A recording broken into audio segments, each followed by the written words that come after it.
In today's video, I am going to teach you how to stop Google Chrome from asking to save passwords. To begin, open Google Chrome on your computer. Once Chrome is open, move your attention to the top right corner of the window. Look for the icon with 3 vertical dots.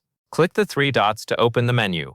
In that menu, look for Settings and click it. Now look at the left side of the Settings page. You should see a side panel with different categories. Find and click Password Manager. In some versions of Chrome, the layout may look slightly different.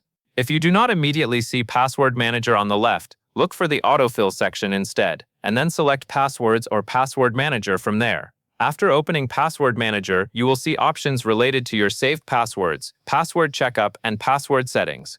Next, look on the left side within the Password Manager area and click Settings. If you see a list of saved passwords first, that is normal. The Saved Passwords area and the Settings area are part of the same Password Manager tool, so just make sure you open the Settings section from the side panel. On the Password Manager Settings page, look for the option labeled Offer to Save Passwords and Passkeys.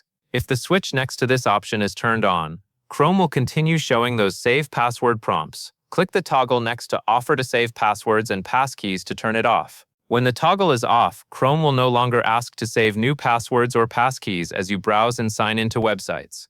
Your existing saved passwords are not removed by this setting. Toggle. After the toggle is turned off, there is usually no separate save button. Chrome applies the change automatically. That covers everything you need to know.